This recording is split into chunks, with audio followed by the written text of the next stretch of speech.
بنگال والوں اگر برا نہیں مانے تو ایک بات عرض کروں ہاتھ جوڑ کے، مسجدوں کے 2-2 کروڑ کے مینار بنانے کی بجائے کوشش کرو کہ وہ 2-2 کروڑ غریبوں پہ خرچ کرو اور ان کو مضبوط کرو۔ اگر ہماری قوم 10 سال میں مضبوط ہو گئی تو 2 نہیں بلکہ 10 کروڑ کے مینار ہم بنا سکیں گے۔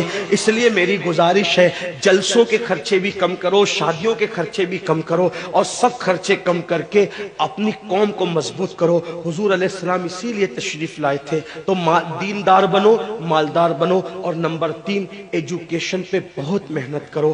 کوئی بھی جاہل نہ رہے، کوئی بھی ان پڑھ نہ رہے، خوب پڑھاؤ اپنے بچوں کو۔ 10ویں 12ویں تک کبھی مت رکنا، بلکہ اپنے بچوں کو IAS بناؤ، IPS بناؤ، ڈاکٹر بناؤ، انجینئر بناؤ۔ ڈاکٹر بھی BUMS والا مت بناؤ بلکہ MD اور اعلیٰ سے اعلیٰ ڈگری دلاؤ۔ اب آپ کہیں گے مولانا پیسے نہیں ہے، میں آپ سے کہتا ہوں ہر سال عید پہ نیا کپڑا نہ بنانا پڑے نہ بناؤ، دھلے ہوئے کپڑوں پہ عید کر لو، لیکن اپنے بچوں کی تعلیم پہ خرچہ کرو۔ اسی طریقے سے کسی اور جگہ پر پیسے لگانے کی بجائے 10 سال اگر ان 3 نکات پر آپ نے محنت کر دی، دیندار بنو، مالدار بنو، اور ایجوکیشن کو عام کرو، ہر بندے کو پڑھا لکھا بناؤ۔ آپ کہیں گے مولانا نوکری نہیں ملتی، میں کہتا ہوں ہم نوکری کے لیے نہیں پڑھتے، ہم اچھا انسان بننے کے لیے پڑھتے ہیں۔ اس لیے کہ پڑھے لکھے کی تجارت میں ان پڑھ کی تجارت میں فرق ہے، پڑھے لکھے کی گفتگو میں ان پڑھ کی گفتگو میں فرق ہے، پڑھے لکھے کے اٹھنے بیٹھنے میں ان پڑھ کے اٹھنے بیٹھنے میں فرق ہے۔ دیکھو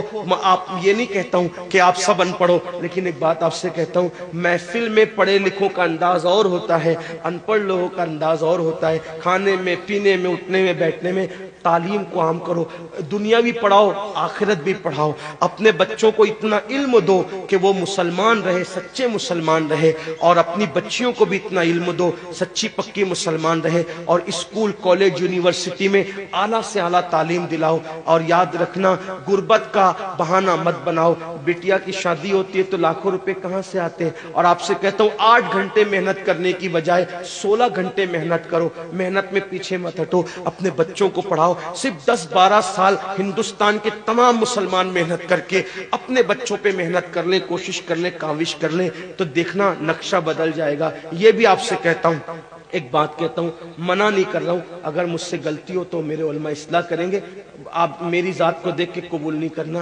باپ کے چہلم پر 40 دیگ پکانے کی بجائے 1 دیگ پکاؤ، ان 40 دیگوں کا خرچہ بچا کر کسی بچے کی تعلیم پر اپنے باپ کے ایصال ثواب کے لیے خرچہ کر دو۔